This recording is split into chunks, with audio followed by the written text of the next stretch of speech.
Always professional production here at Bada Boomer Live. Welcome, everybody, to the Gaming Workshop. This is, of course, the show where we talk about DayZ Underground, and specifically, life on the DayZ Underground server.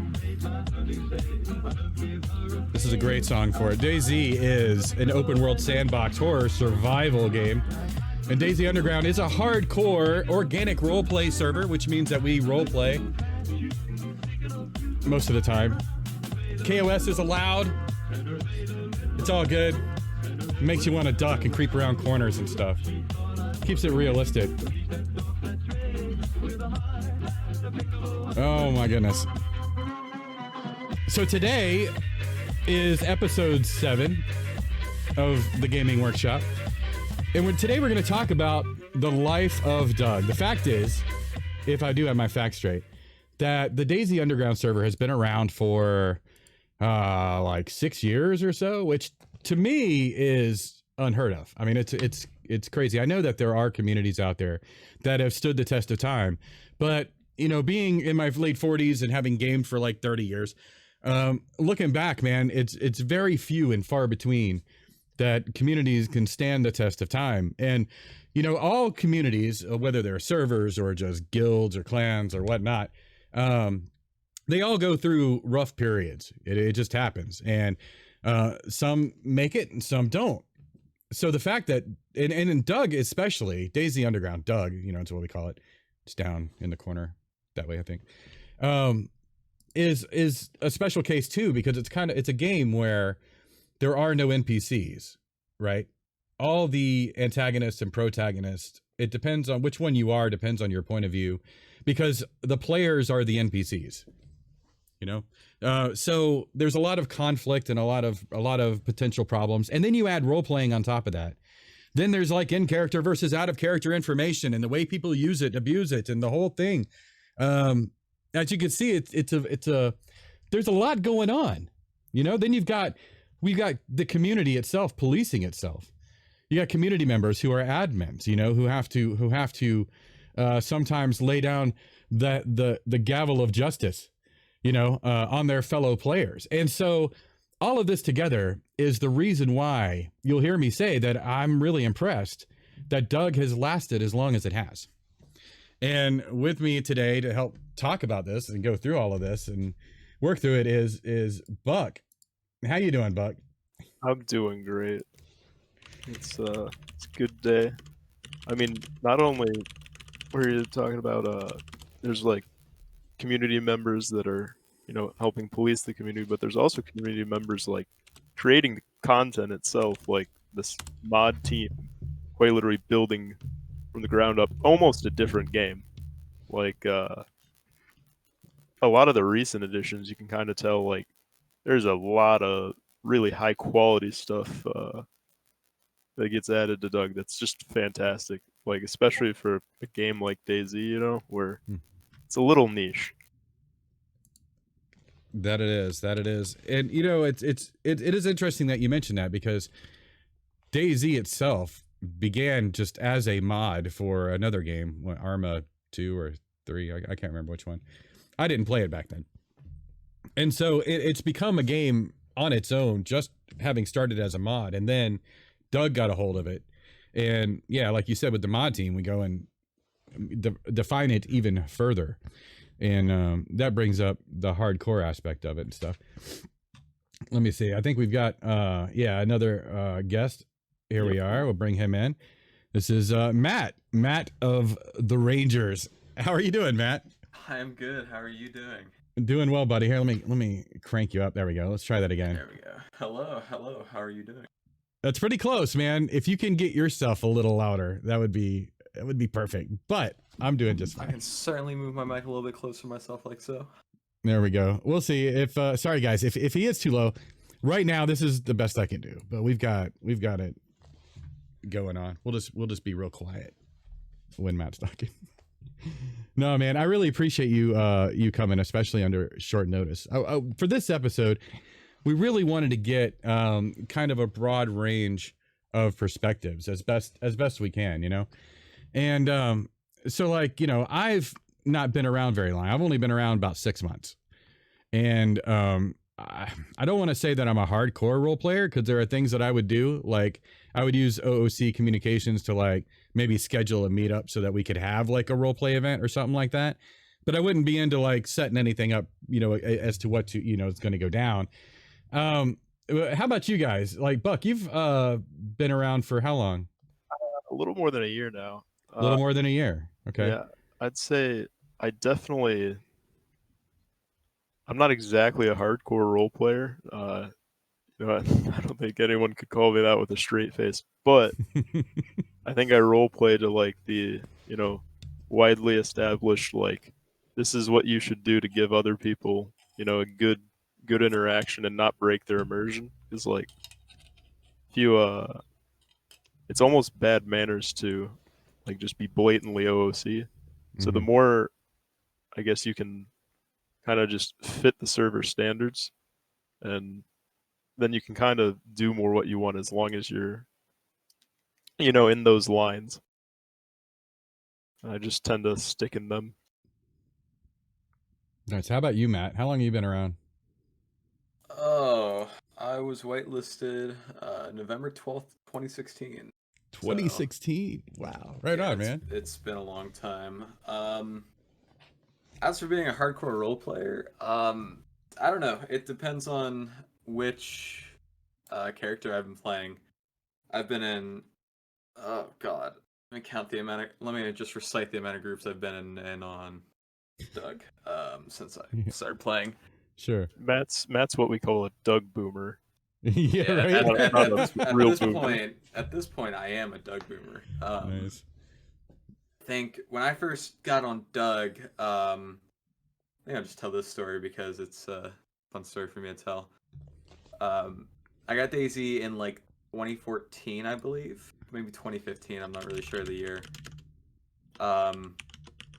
And it was a bunch of my friends who were teaching me how to play the game. So I had no idea what I was doing. I spawned. I think my first spawn I actually remember was St. Joe's, really ironically. And my first time playing the game, they were like, "Yeah, you need to put the ocean to your left and try and find us." And I'm like, "There is no ocean," because I spawned at St. Joe's. There is no ocean there. Nice. So they guided me around the map. We played on public servers. I think at one point we were living over in Mishkino and server hopping to grab gear from Mishkino 10. But at one point, my friend Liam said, "Hey, you want to go play on the official Reddit server?" Which Doug was just not the official Reddit server. And we played on that for a little bit. We didn't actually run into anybody, but I came back to the server about like a month later, and I was like, I'm gonna try this out again. I want to really give this a chance. I ran into Boris, who, this is so long ago. Boris and Jimmy were two guys who RP'd as morphine addicts. And I see your big kiss there, Jordan. Don't worry. They roleplayed as morphine addicts, and I ran into Boris on the road to Tissy from like the south of Tissy town, and he didn't kill me, and I was like, wow, that's something. He didn't murder me. um it was an interesting point there, because and when I first got on Doug, I found the map and I went look all around the map looking for groups. I didn't find any group.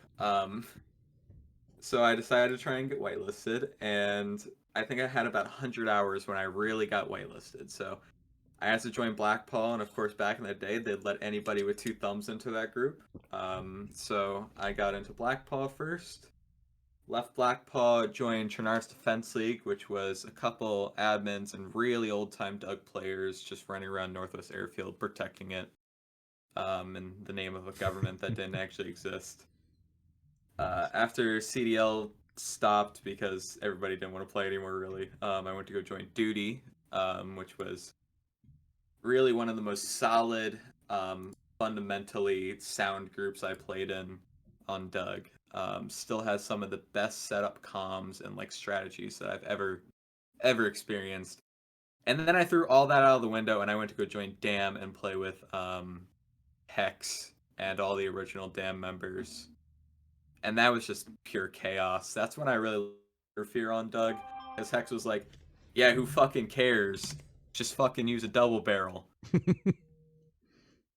And that was a really good time. I think I took a big break after Dam. I wasn't really enjoying the state of Doug or DayZ at the time, so I took a big break. And by the time I came back, I think, oh, I missed one actually. While I was playing Dam, the former admin Ace Whittles was like, "Hey, we're playing Chernaya Straza again. You want to come play that?" I was like, "Yeah, sure, sure, sure." Which is, as some people experienced the other day, I had Misha run around and get people registered as citizens. The idea of the group is to praise communism, do stupid Russian accents, and just have fun. So when I had several Black Cross members trying to explain to me what anarchy was, I just, on purposely, just did not understand the concept. Nice. So it's safe to say you've been around quite a bit. Far too long, yeah. Excuse me. After Dam, I joined Flock with a couple guys who were like, "Hey, we're starting a group." I'm like, I've been friends with you guys for years. Let's do a group. Wait a minute, Matt. Didn't you leave out Guardians? I was never in the Guardians, no. Oh, never mind. And this is where it wraps up. After Flock, I was in Rangers, where I am now. So nice. Some of the chiefs at the time were like, "Matt, join, Matt. You'll have fun." And I'm like, "I don't really want to play DayZ right now," and I'm really glad I did. So nice. So basically, you've done pretty much everything that there is to do, right? I mean, you've been you've roleplayed, you've PvP'd, you've done like the whole thing. I mean, you've robbed people, probably been robbed, raided, been raided, the whole thing. I'm curious because you've been around 5 years. I mean, it's been almost the whole time that Doug's been around. How was it in the very beginning? Like when you first joined up and started playing, like, as far as the role play and the drama and the, just all of that stuff, the state of Doug when you started. How would you describe it? Well, Doug was really, at that time, I feel like Doug was really marked by the duty and Brotherhood versus Blackpaw war. Like, that had really just kicked off right as I joined Blackpaw, so I threw myself into a big fat war as soon as I joined the server, which was great. And that, a lot of stories back in the day were not as organic, actually. Mm-hmm. I feel like a lot of stuff wasn't set up, or wasn't, like, kind of experienced in game. It was more or less, hey, let's get this storyline going and talk about it in game. Like, a lot of things were pre-set up, I noticed. And, yeah, it definitely, I feel like things are a lot more organic now. I feel like if any stories go on out of character, they are just because of extraneous circumstances, like trying to set up mismatching schedules. Whereas previously, I feel like being a subreddit warrior was definitely a popular practice back in the day, and it is Doug's 7th anniversary, actually. Yeah, that's it. Of course, we did that absolutely on purpose. Woo! Doug's. Yeah, of course, that was absolutely on purpose. Yes. Thank you, Celine.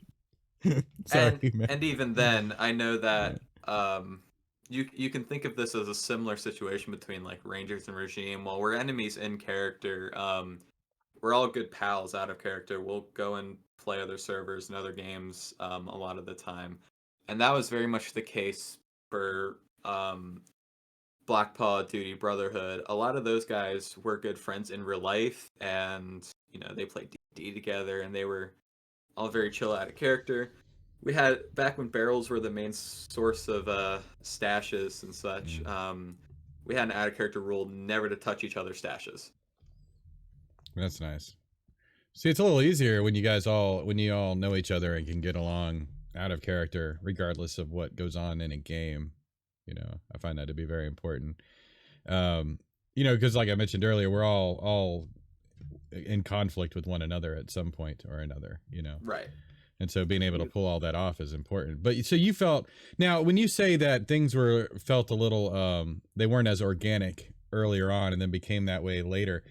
how would you say the difference affected the overall attitude of the population? You know, like was it there less surprises when things were more planned out?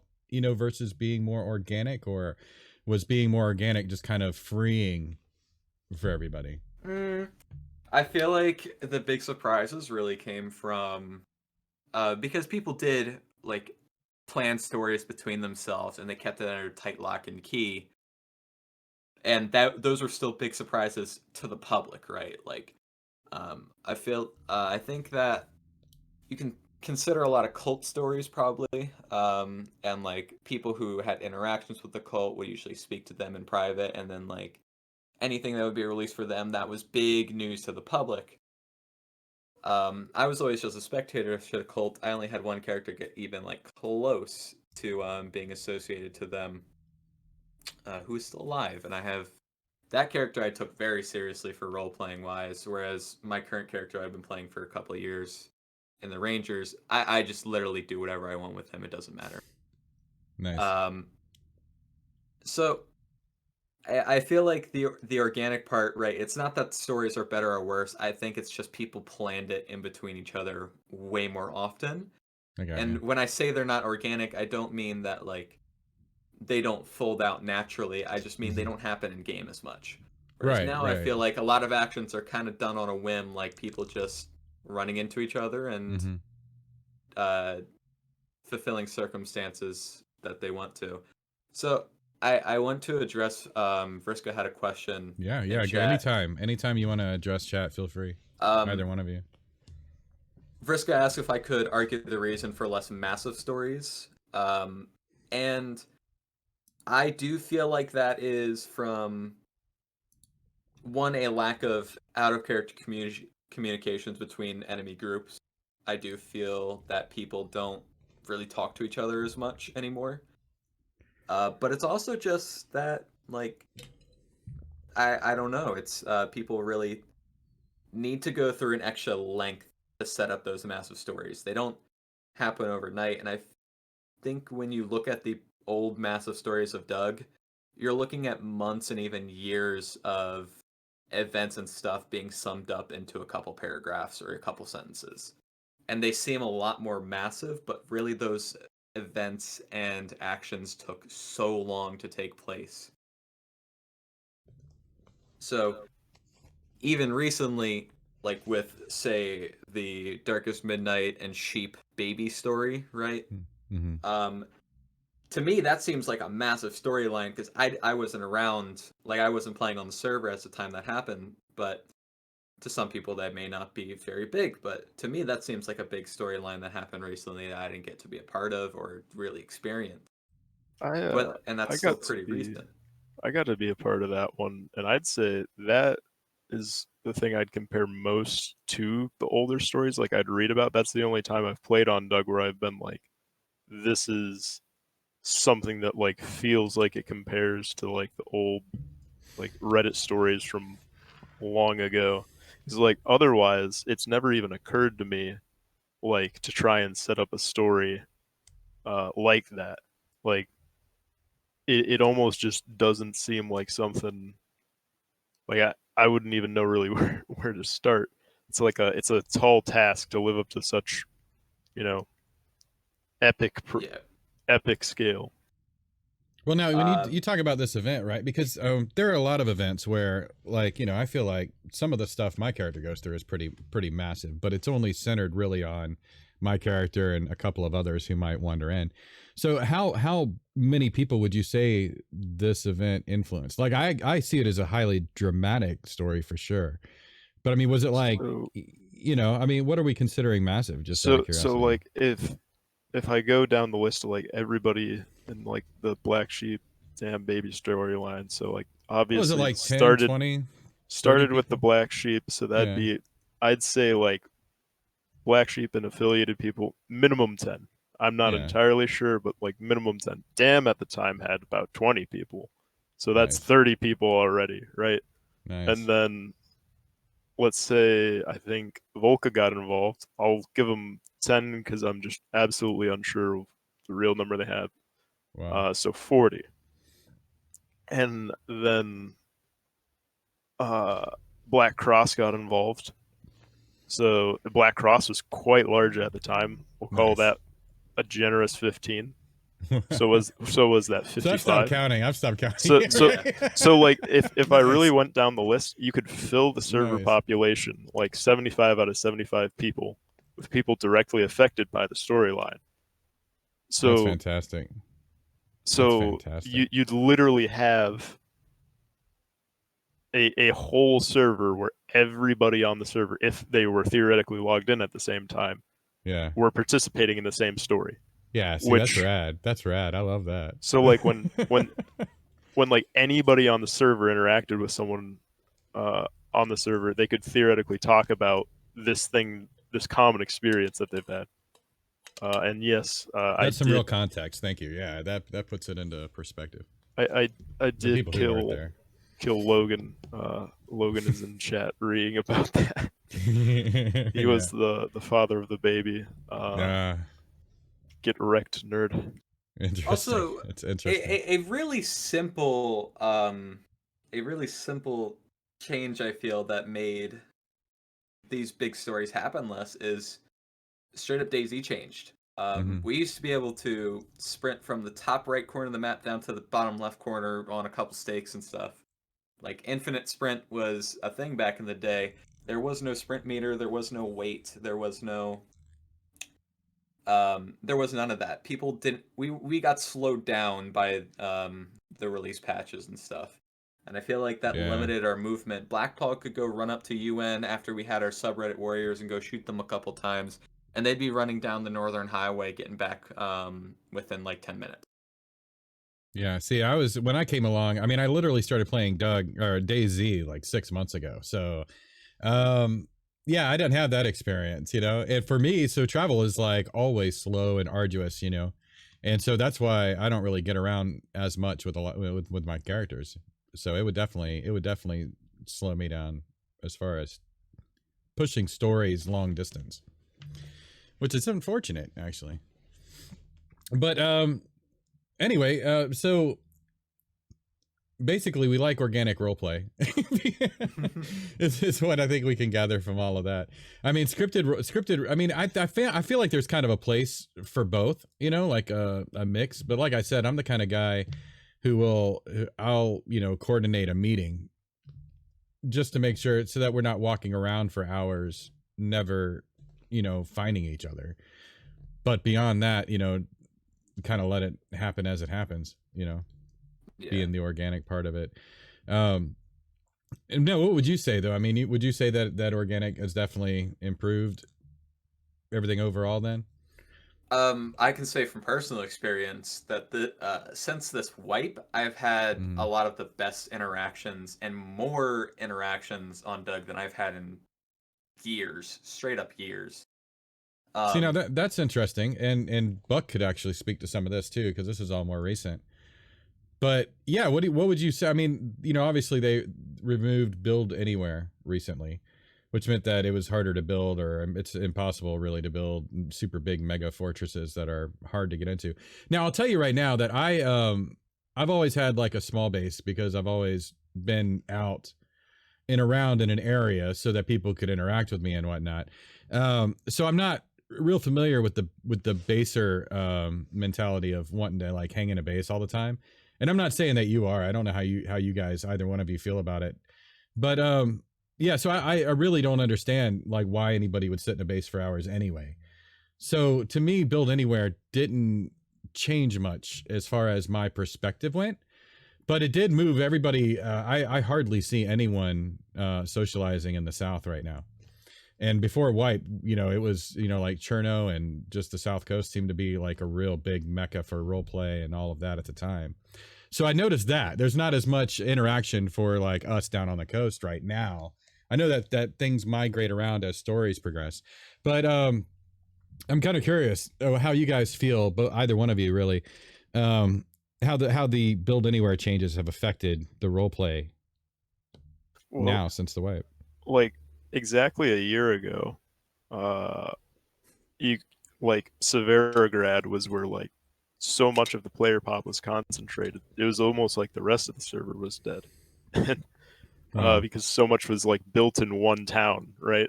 Such a large amount of people there. And so like I would never go to any city but Severograd to interact with people, right? It was just useless going anywhere else because you just weren't going to find anybody.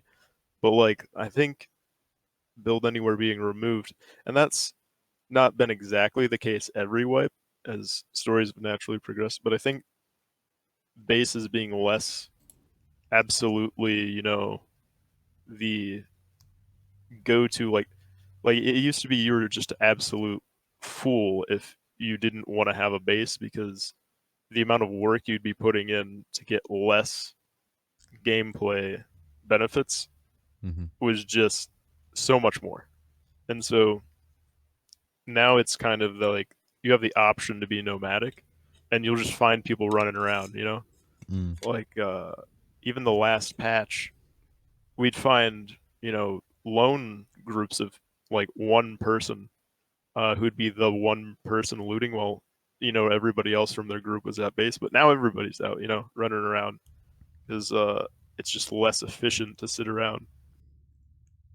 And so I've found that I've been interacting with much larger groups of people. I'm like, for instance, there was 6 entirely random people I found in Starry Sobor the other day, and did a 6-person holdup. But like, that's just 6 entire like that would just never happen pre-Build Anywhere because 2 of those people would be sitting in their base, right, and then like 2 other people would be looting on the Coast Nails instead of trying to make it to Starry Sobor. Yeah, I'll double down on what Buck's sentiments for that are. Like, really, for Zub Castle, I've been base bitch since wipe. I've been doing a lot of the building. Basically, no one else has really touched it. They've come to help me, but I'll be like, all right, guys, I'm sitting around building today, and they're like, oh, we want to go on a run. I'm like, well, we can go on a run, but like, I'm just saying, I'm building right now. I've explained to the guys over and over that our base at Zub is not going to be like a big central loot location. It's going to be our roleplay area. And it's not going to have to be impenetrable like it used to be, or people aren't going to have to do big effort to get into the base. They can just boost over if they feel like it. And I told them, I feel like this is a little bit more in the spirit of Doug, that you're never safe. People felt too safe behind their double stacked walls and 30 gates sitting in their base, and I can't find the appeal sitting behind sitting in a base for that long. Like, trust me, I've spent a lot of time in base like this patch, but that's just because I've been building and having fun with it. Yeah. And I do feel like people are encouraged to go out and roam more. They're encouraged to not just hoard their gear in base. And there is more gear around to go out and grab. I just this one of these past Sundays on Whitelist Day, I ran into 14 unique people. Nice. I can't name another time when that's really happened organically, right? Maybe it happened when Black Paw was at a huge peak and we had we had a ton of people. I agree with Olex. You really have to get pixel perfect placements and absolute godly building plans ahead of time in order to get base building done this patch. You can't just fire and forget like you could in the past. Right. Yeah, even I'm experiencing that. I'm building, I build inside of structure, existing structures. So it doesn't require as many walls for me, but of course my areas are far more confined. It would not be efficient for a big group or anything like that. So Alex says it's more time consuming, even for me as essentially a solo player. It's still been very time consuming. I'm not even done, so, and it's like, I'm not doing that much. Yeah. I'm still like, man, this is really, I agree with what Al said. As I said previously, your base is not impenetrable. People are gonna get in. People are gonna come raid you. They're still gonna steal your stuff. And that's why I'm like, we need to spread all of our stuff out. into different stashes that we can go run between, drop stuff off, pick stuff up. And if they break in, they raid us. Oh well. It's just oh well. We can't be mad about it. And I think a lot of people are starting to realize that our stuff is really temporary and you shouldn't worry about it sitting behind gates. Just use it. Just use it, run around with it, have fun with it. And I think that's where we're seeing more and more is people running around and able to yeah.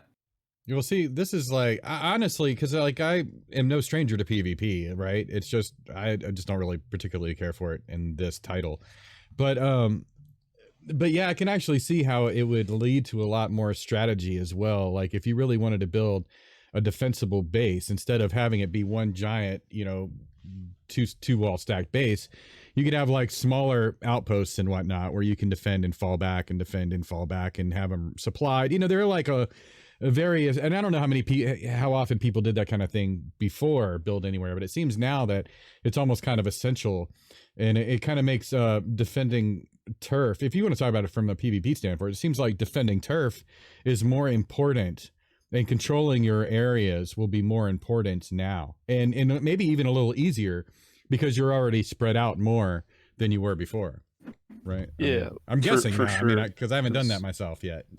Because like, you know, last few patches, I'd say building was definitely something I did a heck of a lot of. I built 506's previous wipes base. I've done more than my fair share of building, right? And all the building before this patch that I've done has been pretty much how can I mathematically stack the largest number of gates in the smallest amount of space within Doug rules. Mm-hmm. And that's just not at all the case anymore because the amount of gates, it's not that it doesn't matter, but no matter, even if you build perfectly, Mm-hmm. it's not going to matter. It's not like the difference between building perfectly and not building perfectly isn't worth the strategic benefit.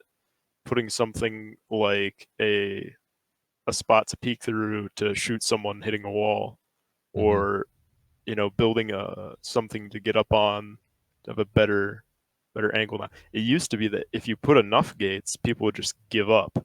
But I don't think there's going to be any base that can really stop someone dedicated.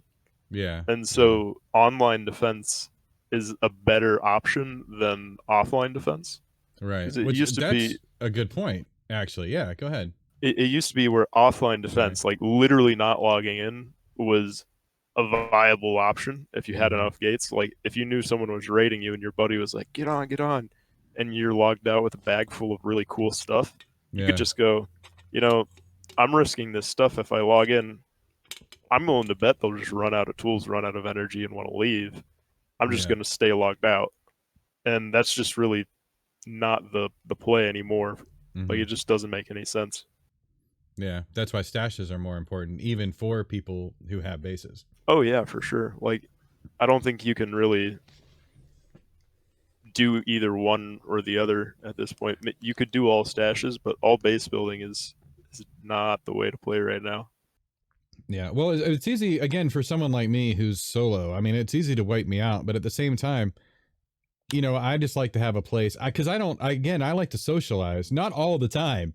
By the way, everybody's always dying for interaction. I don't always like to socialize. Sometimes I like to just, you know, farm some vegetables, cook them up, put them in a tent and go. But, you know, I'm always out and about. And so the only thing I really like having a base for is just to have a place to like store clothes, you know, and like seeds, you know what I'm saying? The basic stuff that I need to do my in-game thing. And a place to log in and out to where, you know, I might be able, if there's a queue, I could go to the bathroom or, you know what I mean? Or something. And not worry about it. That's it, you know? So, I don't know. It's interesting that, you know, because I'm having to change some of my strategy a little bit, right? Because of stashes being more prevalent and being able to bury more things again. So it's interesting to see like the different perspectives from like really large groups to, you know, medium groups to solo players, because these changes affect all of us differently. You know, or in some ways the same way, but you know, it feels different, you know? Yeah. I mean, I mean, I'm having to build more. Like, for instance, I used to just build in one small area. Now I've got to build in a slightly larger area, just to get the same amount of coverage that I had before. So it's like, it's a little odd for me, because I like to be as, as out of the way as possible. Now I'm a little more obvious, so I kind of got to deal with that. But again, with like, because I haven't been around much. And I'll tell you right now that it's one of the benefits of having an alternate character. I know people have tried to do it and have a hard time separating two different characters, and that's fair. But I like having the alternate character because now I can travel around a lot. Whereas I have the one guy who's doing a job in a place, I've got another character now who just travels like most of the time. So I'm hoping that I'll have more of this experience that you guys have had, where it's seeing a lot more people and being able to do more. I think it's really reliant on where you go on the map. I know, like, if I say I want to go hit people, right? I want to go see people. We can go to Cherno. We can probably see a couple fresh spawns. Depending on the time of the day, we can maybe catch some old towners. But we can go to Boar. We can see, the Vigil, the Boar, the BDL folks. We know we can go there and see them. Go over to Zeleno, see the 506. Go up to the Lollipop Tower, depending on the time of the day. See some clowns, maybe Booney Brothers as well. And then we could go all the way up to like Dugout and see all the Dugout folks, and then Black Cross are around too. It really just depends on the time of day and where you're going. That makes sense. As Oleg said, Boar has been great recently. I've loved going over there. Yeah, I admit Old Town's hit or miss, because a lot of the the dedicated Old Town folks are European or in the EU, and I'm not. So I don't even see a lot of the Old Towners, because my Reverend Alessandro lives in Old Town. So even I don't see them as often as I would like. And when I'm out there, it's usually just me. There's me or maybe one or two other people, that are in the area, but not, with me. So basically it's anybody that happens upon me, I get into. It's a shame because it's like, it takes so long to farm vegetables a lot of the time and cook them up and get them out that, I could spend 2 hours doing that, filling up the tents. And then that's usually, my playtime, I don't have enough time to go anywhere and come back, or, that's kind of the rough part again about being in a centralized location, which is why I didn't understand the baser mentality in the first place. Cause it's like, gosh, who are you interacting with? But let's go ahead. Okay, go. No, if you got something else, yeah. We'll do this last point, and then you're more than welcome to switch over. I was just saying, even yesterday I was switching. I know I'm telling you to do your show. No, please. We're all here together. Even yesterday, I was just sitting around at the at Zub Castle, building some stuff, and I had 2 people roll up on me. I'm like, oh, okay, cool. Like 2 different people just within the span of 20 minutes. I was like, oh. I'm still getting interactions sitting at base. That's nice. Oh, see, that's pretty cool then. I mean, I could see it in that regard. But anyway, no, I was just, because we could talk about whatever you guys want. It's pretty open. I was just, build anywhere is what it is. We can see those changes today, and like how things are going. But I like that you mentioned that, it's helpful to move around the map a lot, because there are people that are doing a lot of moving around and some people that are still working in bases and whatnot. So, that's good info, especially for newer players who are saying they can't find any interaction, which drives me kind of nuts, because I don't feel like it's all that hard a lot of times. I understand why whitelisted people feel like on whitelisted days, it's harder to find interaction. Let's talk about that for a little bit, if you don't mind. How do you guys feel about the whitelist and on whitelisted days and whatnot?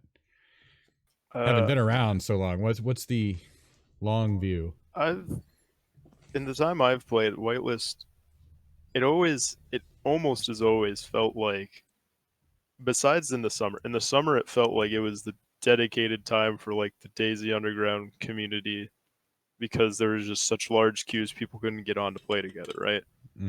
But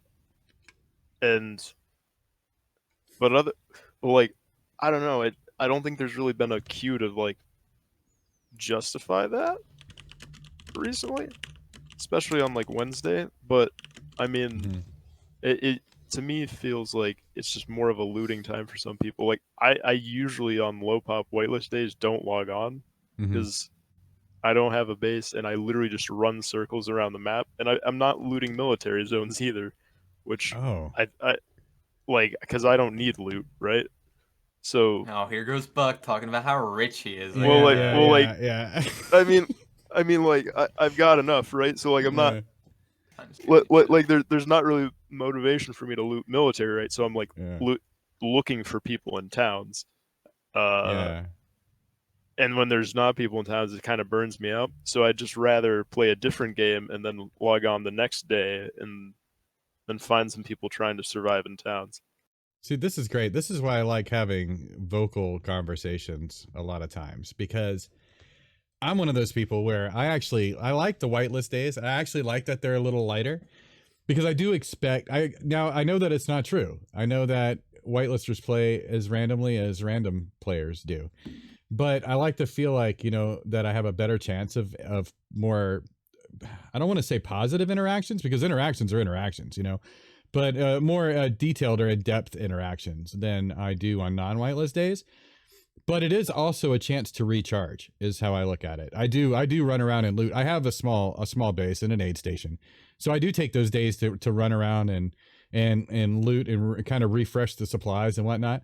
But I will tell you now, this is surprising, totally surprising to me. But I'm guessing with everybody spending so much time elsewhere, that in the middle of the day yesterday, I was able to hop in and go loot, and it didn't look like anybody had looted for like 2 or 3 hours, which is shocking to me, to be during the day and on a non-whitelisted day, in fact. But yeah, it was cool because I was able to get, like seeds and stuff that I needed, so it was like a jerry can. Yes. But I guess it just depends on personal experience, but I had not thought about it that way. And again, it's not all about me. I had not thought about it that way, though. And I appreciate you sharing that, where I don't have a base, right? If I didn't have a base, what would I do? If that was all I did was run around, interacting with people, and it's a lower population. So I understand that now. I hadn't heard it put exactly that way before. Yeah, I mean, like there's like the amount of content in on Doug for me is only tied to other people, right? Like the only time I'm playing something that's better than vanilla DayZ is when other people are talking to me, right? Mm-hmm. Because like That makes otherwise, sense. like as fantastic as Doug is, it is really the people that are the difference. And like, well, if there's less people, there's a direct line that goes down, which is less enjoyment for me at least. Mm-hmm. That makes a lot of sense. What about you, And Matt? this Yeah. this is actually a Where did my fence kits go? Sorry, I'm also on Doug. That's all right. All my fence kits are gone. What the fuck? Okay. Basers. Basers re. Yeah, seriously. This is actually an age-old question that you're asking right now, Yeah, which yeah. is whitelist better? Is whitelist better? We don't know. It's always been asked, like, how much better is whitelist to play than, say, public hours? Because back in the day, like, Dam would only play during public hours because they would get more people coming to them than they would on whitelist. Mm-hmm. And that sounds kind of crazy to think, like, you don't get people running to you as like a faction on the server. That's kind of weird, right? But it's Mm-hmm. Dam. You want to avoid Dam. You don't want to run into Dam on an any day. So it's definitely a predicament where it's like, well, on public days we can definitely get more people who don't know who we are. We can get more real and organic interactions, whereas a group like, say, I don't know, let's just use Rangers as an example. We'd rather play on whitelist because we want to see people that we would know, who we are, and we can have kind of any stories be furthered naturally or anything like that. So I think it's up to preference, and it's really, some people are like, puppies don't have rights, etc., etc. Oh, they're all my kits. Okay. puppies don't have rights, etc., etc., and we're not supposed to use the P word anymore. Sorry, but there are people who have that mentality that public players won't give you the same level of quality that whitelist players will. But I mean, just yesterday I had a guy who was brand new to the server making a really strong effort to roleplay, and I just gave him information on the other groups around the server, told him, like who is who you can avoid, who you can run into, and I just wanted to make sure he had a good understanding of what he was getting into there. Whereas other people would be like, um, public players are just here to shoot things in around, and I'm like, even then, that's fine. You can do that. That's Doug has always been. You are not safe. Everyone has the same like. Not everyone has the same play style, and you need to get used to that. Mm-hmm. Everything is accepted here, and at least should be. Right. Aside from stuff that genuinely impacts the fun of others, i.e. sitting inside their base all day and just hard camping them, or raiding every single day to the point where they don't want to play anymore. That mentality was so pervasive on the server for a while that the admins had to make a rule about it. Wow. Well, I'll tell you, I can't agree enough with the general sentiment about giving, new players a chance. Of course, I mean, that's where our veterans come from. I mean, people move on. In the first gaming workshop, we talked about change. It happens all the time. So in order to have, new players come in, and especially if you want them to come in with an attitude befitting Doug, in the way, we have a chance to help mold people with our interactions with them, Exactly. their first interactions onto the server. Yeah, if we want people to be role playing, then we need to be role playing with them when they show up, and being helpful, because it's Doug, but a helpful community. We often refer to it as a family, and new players ought to, at some point, I mean, I would say within their first week or so, ought to have that impression of the community.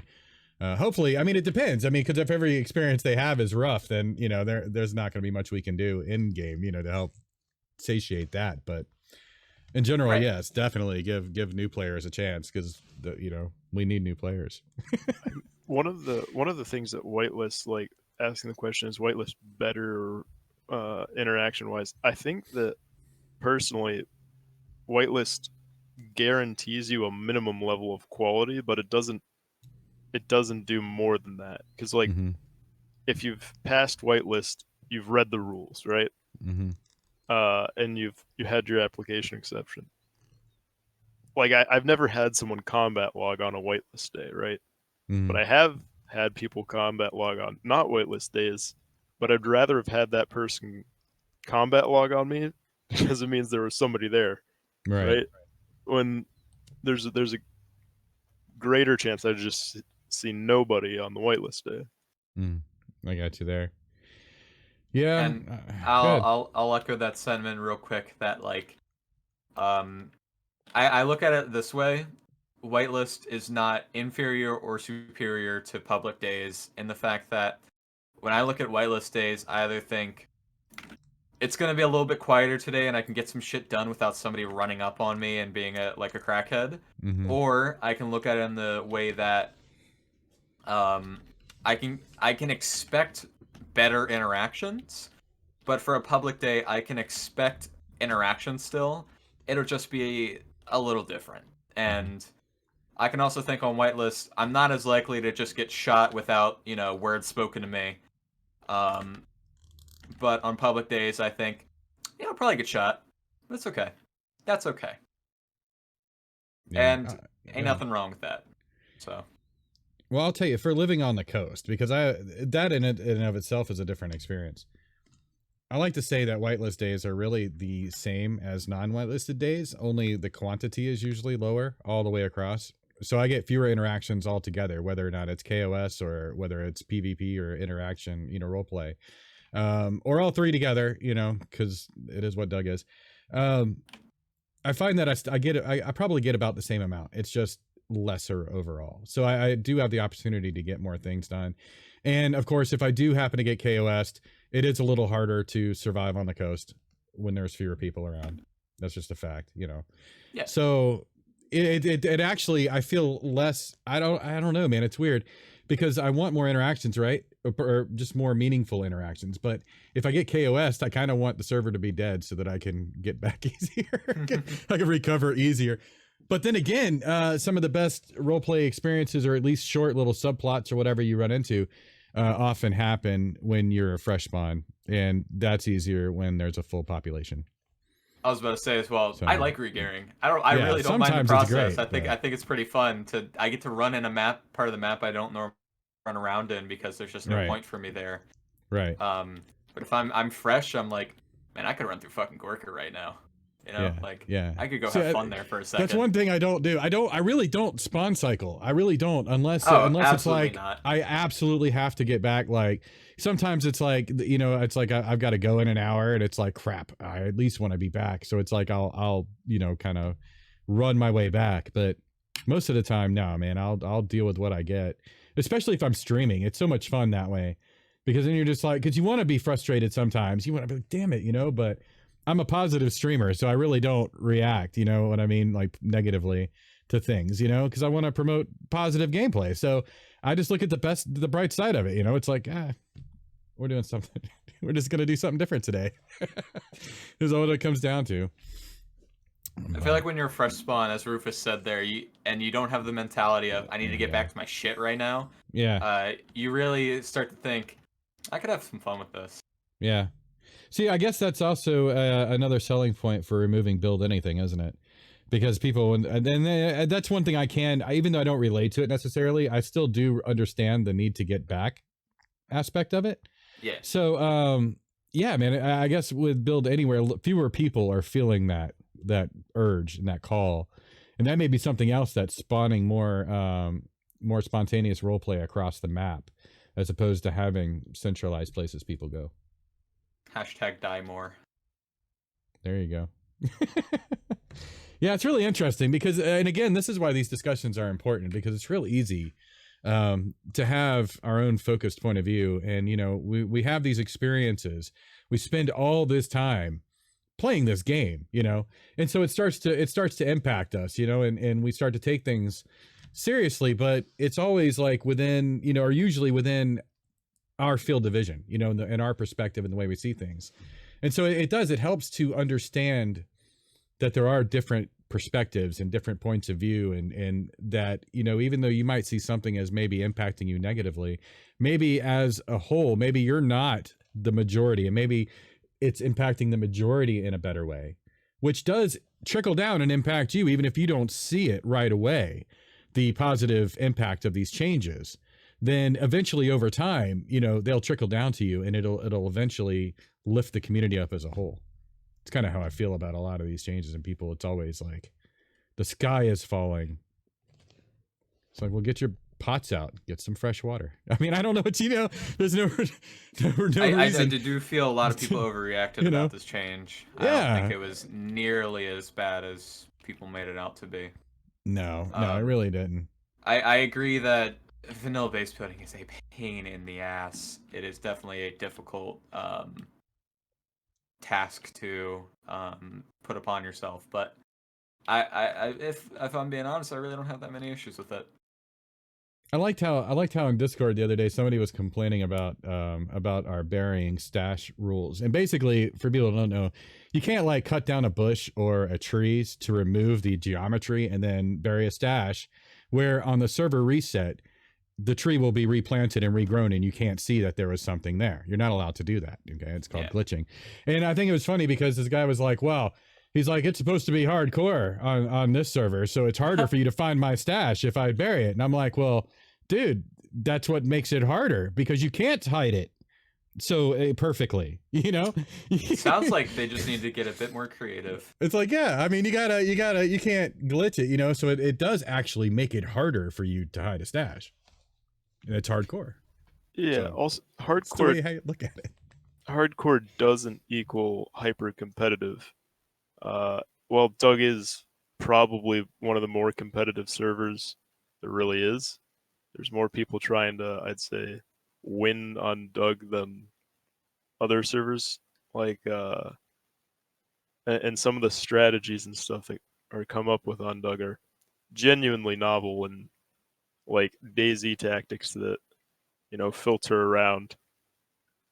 But like, it doesn't mean that you need to have the absolute most competitive stashing and like glitching things into textures so that you could just have infinite free storage in like one spot or something. Like that defeats the purpose of the RP part. Now that's interesting because we're talking about dug through the years, right? And so I would ask, because that's something that's definitely changed, is storage and storage options and whatnot. How do you guys feel about? I mean, I would rather ask or go through the progress of the how storage has changed over time and some of those changes, because I'm pretty sure I know what the conclusion is going to end up being.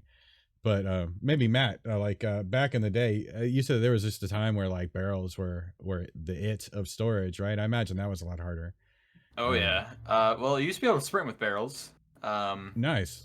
So that made it a lot easier. Okay. And it was hard cap 150 barrels on the server. Wow.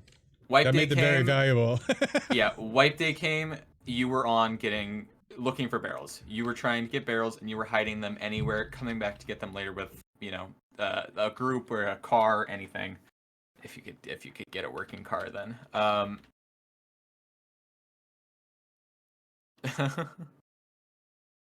Um, we we. Mm, I think with barrels back in the day, like you would have big central storages because and they would usually be in some difficult to find spot where you would have your barrels kind of spread out like you would stashes now. Barrels were the big thing. They were the biggest form of storage. You could hide them the best. You could get really creative with barrel spots. Yeah. As a lot of people know, I used to have a barrel spot in the Northeast called the Birth Canal, because it Really? was basically a little cave formation where it was a group of rocks on top of like some cliffs. You would have to crawl into it, and you would crawl into it with the barrels, and basically you'd be able to put a lot of stuff in there. And that was just like a big central stash we had. Nice.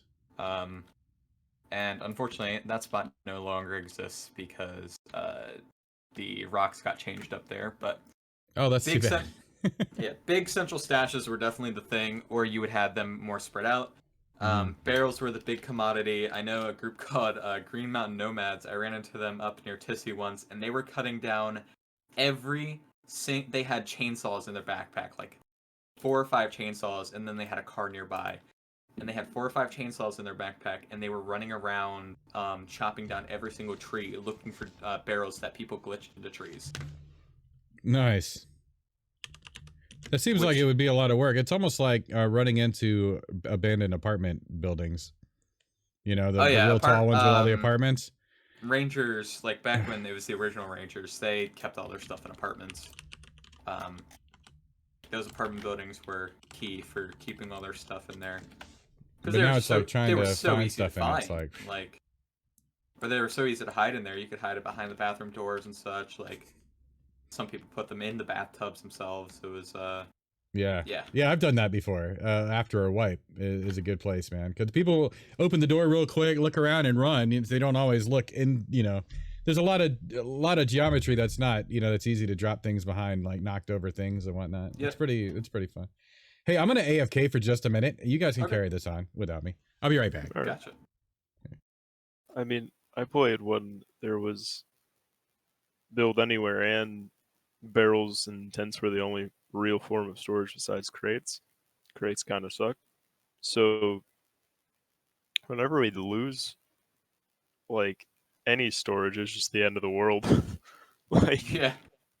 No, not again. Like, now we have to like work for the next 2 weeks to trade for a tent from some faction that already has too many, right? Like, yeah, right. Like, and tents used to be the big thing back in the day, man. Like, tents were. I miss old tents, dude. Like having indestructible tents. Oh, that was Indestructible tents being your community camps. That was a good time. yeah, I do actually kind of miss that one. It made tent cities. certain base designs very possible. Like Like man, everything was blocked off with the certain barns that are just garbage now, like because you have to, you know, wall up a bunch of different, like 4 different entrances, like a long barn. mhm. You could just have 3 different tents on, then have one giant vault towards the back. Like there's a lot of fun things you could do with tents. Now you can Besi- destroy them and they're just kind of fucking lame. Yeah, And also right now you can't put many tents aside from like the medium tent in your backpack, so they're like you're like I don't want to I straight up don't want to carry this. Like this will not be fun yeah. for anyone. I haven't used a tent besides an improvised tent this way. Uh, Yeah. I mean improv tents are very very nice. I'm a Rob big fan tents of are those. nice. Um Oh, let's see. I can answer this question much shorter than you, so I'll take. yeah, so go ahead. I played 2 characters in Torchwood. I played just like basically me OC there, and then I decided to have a character at one point, uh, and that was Buck McCoy. Uh, he ended due to the bullets from the big bad Black Cross after leaving Torchwood and a little Civil War thing, and then having a dispute with Black Cross. Then I played a character in Damn. Uh, I didn't do a whole lot with that character. I guess I pretty much permed Logan, and that was it. And Nothing important really. well, I mean, yeah, nothing actually important, just Logan. And then after that, I played YB the Architect, which was uh, the building man slash rating man, and now I am playing Thorn, uh, who is find out in game, get wrecked. I'd say the longest character I had out of that time was by technicality YB the Architect, but I didn't play it a lot. Like I wouldn't log on a whole lot, but like longest play time, I'd say was my damn character. Um yeah, what Barry, about Barry? Barry Barrington is a secret.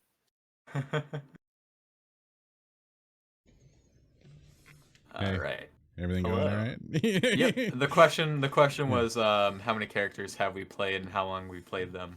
Oh, those are good. Um, That's a good question. my first character on Doug was like a one-off, literally a one-life character I played because I had no idea how permitting rules worked. So as soon as I died, I died. That character was dead. I joined Blackpaw. I had my character Joseph, who I did a really shitty Russian accent with, basically a precursor to Misha. And that character was extremely fun to play because it just wasn't me. Um, but after Joseph got exiled from Blackpaw by duty, I just decided to play me, which is my current character Matt. I said, what would I do if I was in this funny little situation called the Apocalypse? And I've just been role playing as myself for like 4 years now, probably is how long I've had this character. And any developments I've had on this character um, in Doug just is what would separate the character from me um, as the self-insert I originally made him as. So I've had that character go through Trinars Defense League, then Duty, then Flock, and now he's a Ranger. So, and then I had Misha. Misha, dumb Russian character for Trinai Straza. Literally was never meant to be anything important, so I only bust him out when I want to have fun. And then, because I've never really done a serious roleplay character, when I joined DAM, I decided to do a very, very serious cult-aligned character named Saint. And Saint's story was that he was starving in Black Forest, south of Gorka, and he ate some mushrooms that were contaminated and started hallucinating visions of like Papa and all this kind of stuff. Character became very close to the cult, and That's the most relevant characters for Close to say. Yeah, Corey likes to make fun of me for. As I would say, like the character was very closely aligned to the cult. Cult stories were written about him. I was gonna do a lot of stuff, but it was difficult to align time zones with the other cult members and stuff. Like basically, they would be like, "Hey, the cult's here looking for you," and I'm like asleep. And as when I stopped playing Dam, I really stopped playing the character. I really want to bring him back though and take some very serious like gameplay changes to how I play him. Like no backpacks, no sprinting, only jogging or RP walking. I am considering not even using a gun on that character. If he's gonna kill someone, it's gonna be with a knife or something. Nice. And I went through a lot of storylines with that character, interacting with a bunch of different groups. Basically, he had a split personality thing going on, and he like merged the two personalities.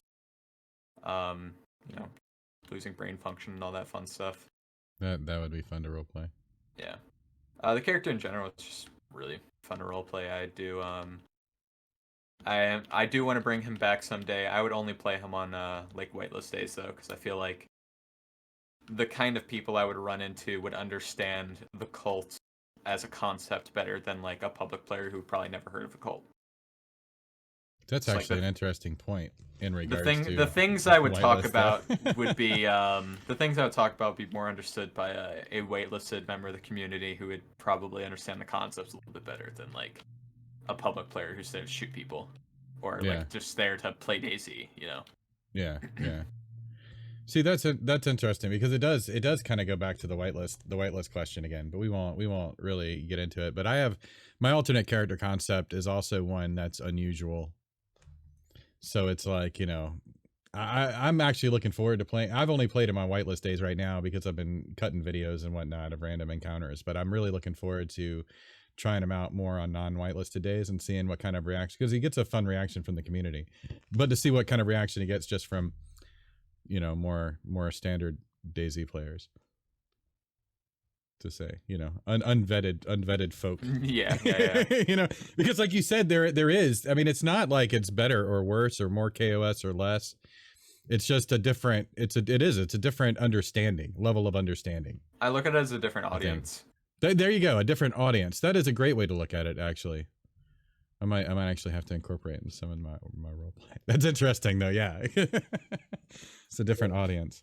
I mean, currently, I'm in a group where our out of character goal is to give the best interactions we can, and we find that like we can make someone's day much easier during public hours simply because they have different expectations. So like when we hold someone up, we beat them up, we hurt them, and then they live and have a cool story to tell, that's making their day.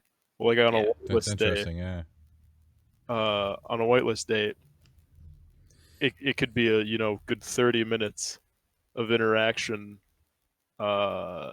before, you know, someone's having a great time, right?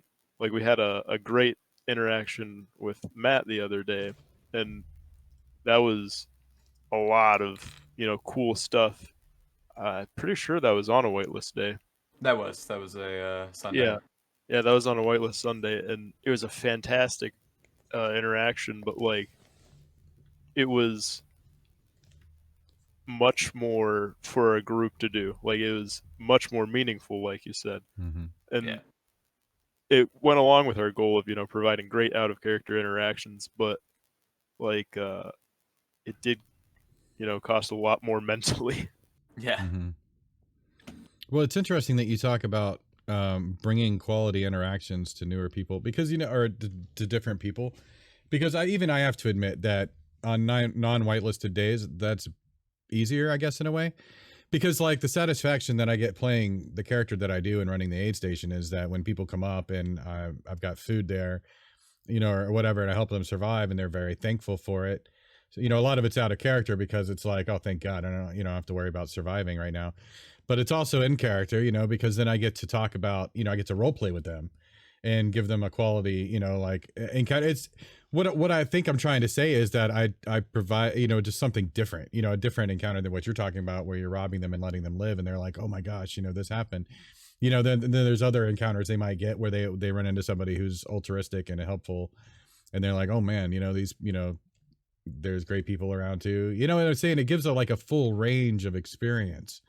And like you said, you gotta have non-whitelisted people to experience that. Because the people who are whitelisted should pretty much know what to expect. You know what I'm saying? They should be on the same page anyway. So, like for instance, I robbed Matt and let him live earlier that day. Yeah, I ran into them really? twice in one day. Yeah. I was so lucky to have run into them twice. Yeah, Excuse me, that's funny. so we gave him like, no, I wouldn't call it like a fantastic whitelist interaction, right? It was kind of rushed. Like we pretty much just robbed the guy, Yeah. and did a few like bits of character, like showing what characters we have and Yep. talking to him. Like it wasn't like demonstrations. Yeah. You call it. Yeah. Yeah, it wasn't like it was some dank, awesome roleplay like we had later. But to someone who is a player that had just started trying to roleplay, that'd have been way different because they wouldn't have had the past 5 years of being robbed every now and then, right? Yeah. Right. Well, I can say, like, because again, 6 months here, right?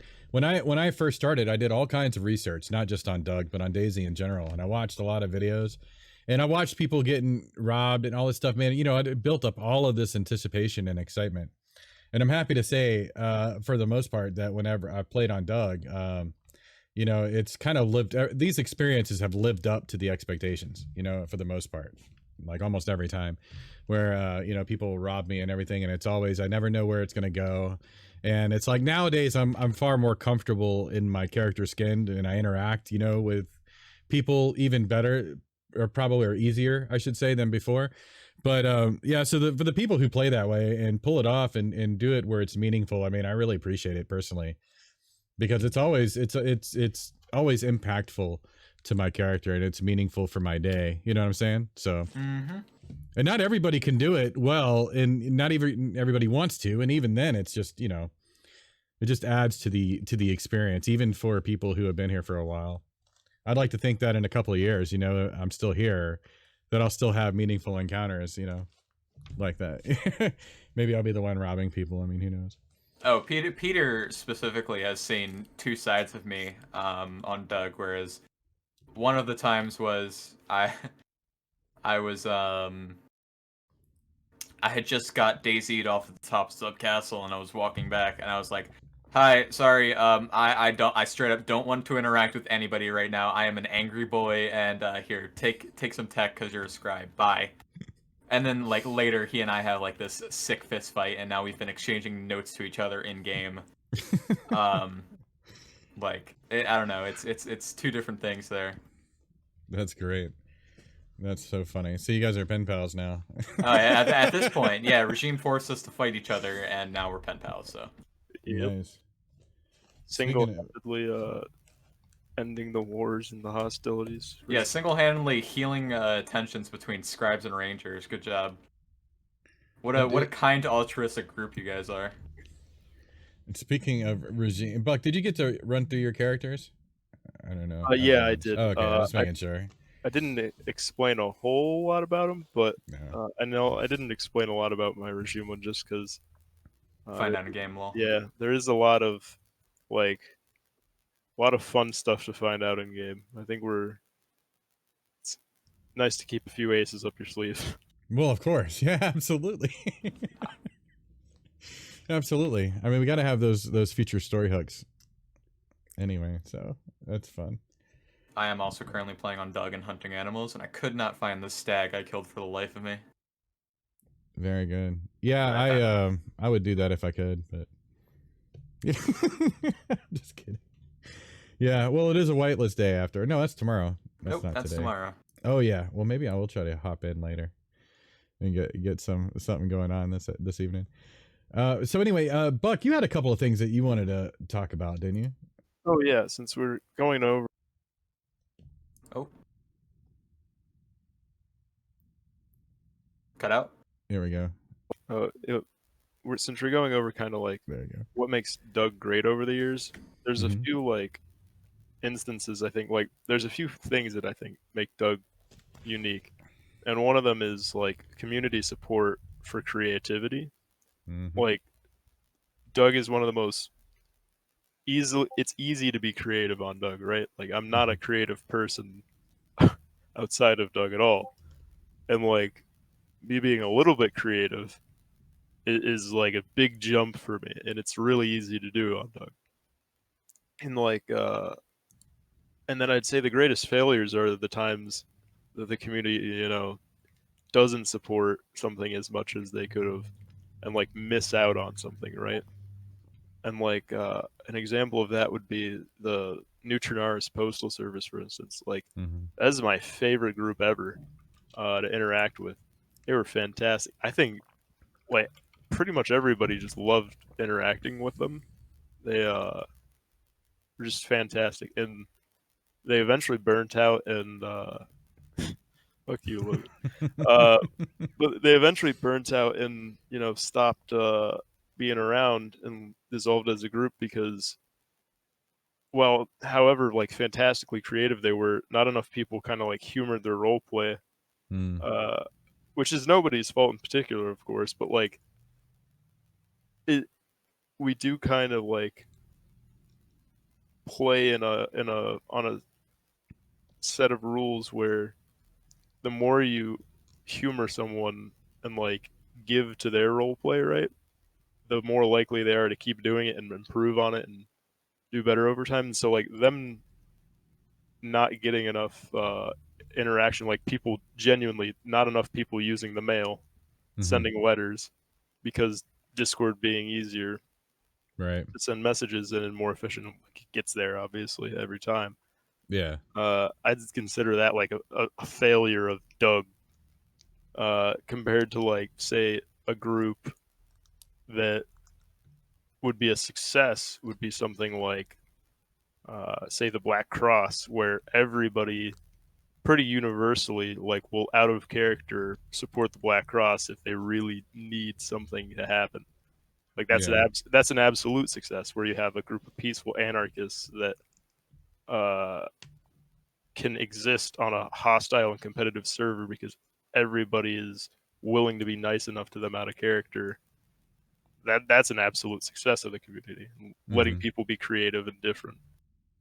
I think these are wonderful points. 100%. I completely understand the postal service thing, even though that was still before my time, because I think it had just ended like not too long before I came around, but um because I've seen people talk about opening up different businesses and whatnot, because like especially in Old Town, because we're kind of trying to like reestablish it as like some civilization, and so people come in with ideas about these different businesses they want to start, and I'm like, you realize that most of the time you're just going to be role playing running this business, right? Because I mean, it's like, somebody wants to open a clothing store. All right, well, that's cool. I mean, but you're really it's going to be like a little dugout junior, where you're just like gathering up clothes and dropping them off and letting people come and get them and get some role play, which is a great idea.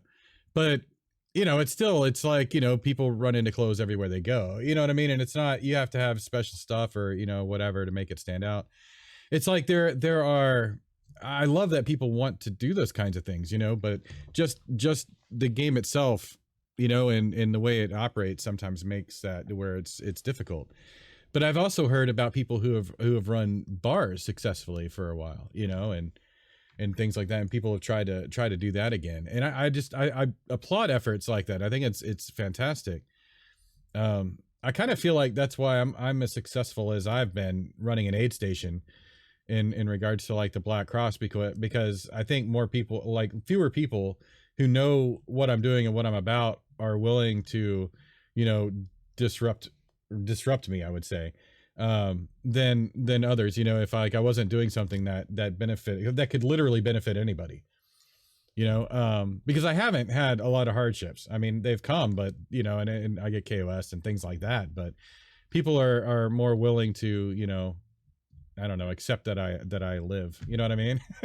Right, right. Because I benefit more people. But um, Yeah, I mean, that's great about the creativity, man. Because I tell you, I've always been like kind of a writer, and I've always been kind of a performer, even though I've never done anything with it. And I just had it in me, so it's there. But for people, I mean, I don't really think about it from your point of view, because you're saying that you've never really been creative at all, but being in Doug really lets that happen. I feel like it's a great community to be creative in, because people are ultra supportive, and I don't even think that it's bogus, right? I think that people really appreciate the efforts that we put into storytelling in whatever mediums we use. But I'm really glad to hear that people who aren't, really don't, because I don't know what anybody's background is, so I could assume that people, kind of are creative or whatever. So it's really cool to hear that, by the way, that it's made you more creative. I think like Rufus makes a point here that it's really tough having to rely on other people for your RP, and like I think that's kind of like the hard part about a lot of these. Like I call them the greatest failures, not because like they fail on just spectacular scale, but because they have so much cool potential and they don't live up to them. Like these businesses in Old Town that might have such a hard time because the customers are fresh bonds that can't pay them, so they have to figure out a way to, get around that. Yeah. Like, and then as Logan says, having a good guy that you literally can't RP with someone. Great point. That doesn't want to purchase things from your business, doesn't want to use your service. It makes it so much more cool that it happens if it does happen, right? That's why I think they can be the greatest successes. Right. Well, I mean, right now we have like Trader Tony around Boar. He does deliveries and whatnot. God, I love Tony. And that's kind of, he's such a great role player.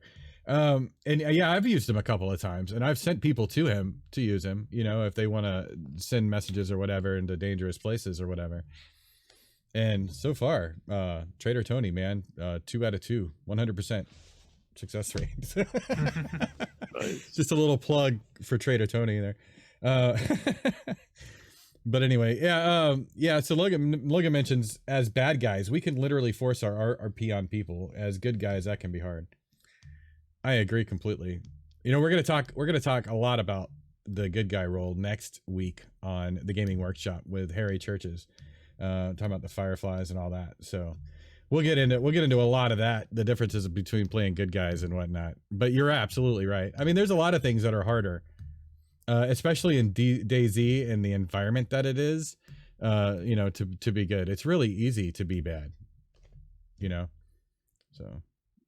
I kind of feel like it's that way in real life too, really. It's a lot harder to be good. I've always said it's way easier to be a bad guy or even a bandit than it is to be a good guy on Doug. Yeah. I gotta agree with that, because playing a bad guy is for me is like an exercise in restraint, right? Like, okay, don't keep doing the DayZ easy things to this person. Like, know when to stop, know when it's a good time to like just talk to someone instead of, murdering them. Like, I don't need to just face roll over everybody. It's much more of a self-control exercise. Whereas, like, if it was a good guy, I'd have to really get out of my comfort zone, do a lot of things that would be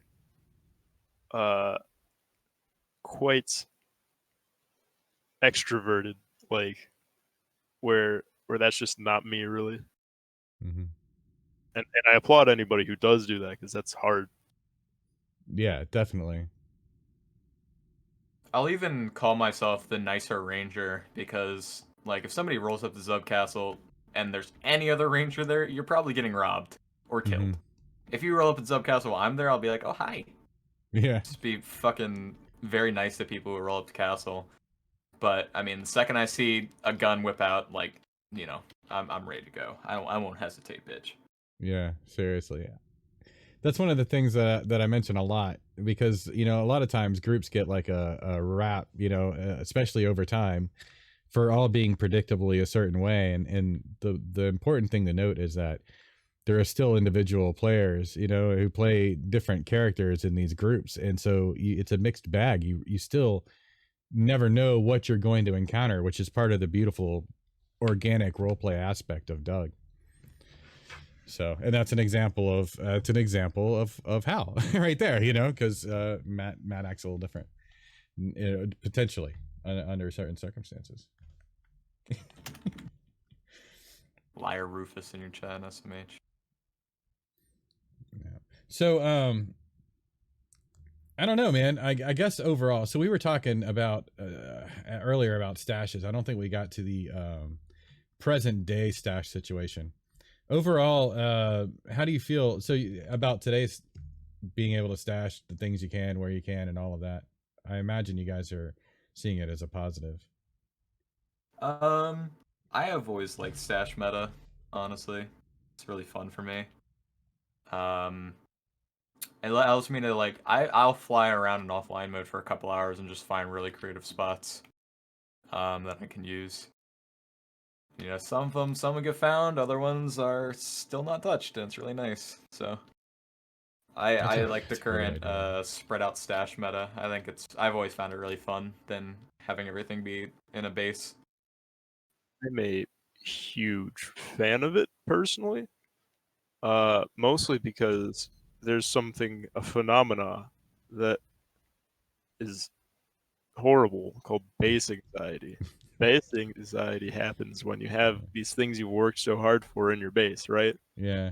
And you get genuinely anxiety, like real symptoms of anxiety, like thinking about, oh, all this work I've put into this video game is going to get taken while I'm sleeping, right? Right, yeah. Or like I'm not going to be able to do anything about it.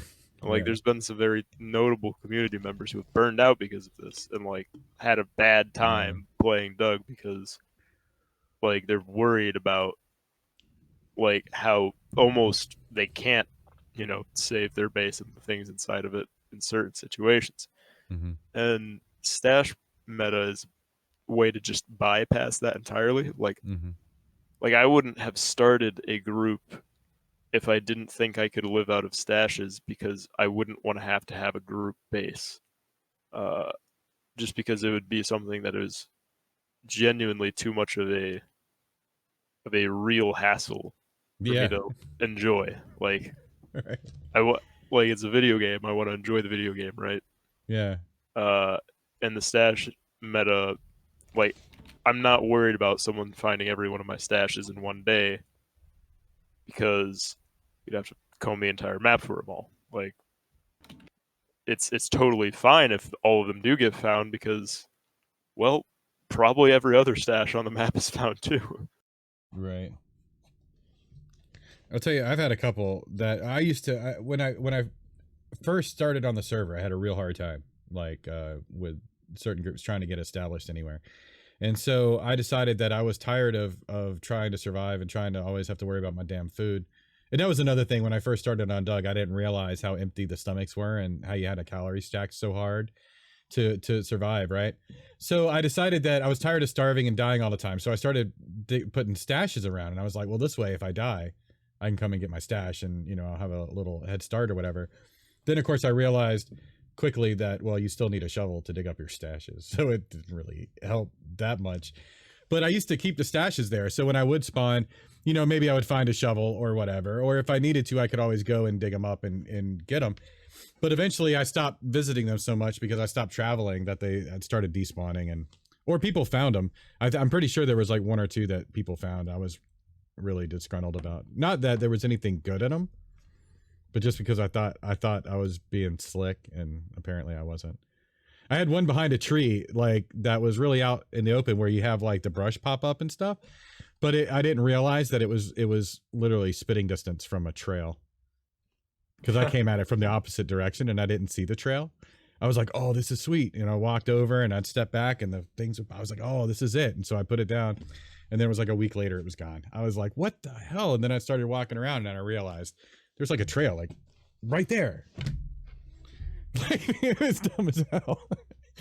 So I think we're going to have to do is have a stash or nomad episode of the Gaming Workshop pretty soon. Maybe in a couple of weeks. I don't have anything in just yet. In 2 weeks, maybe we'll do it then, because that would be really cool. I would love to talk to people about the stash and nomad lifestyle, because I haven't really lived it.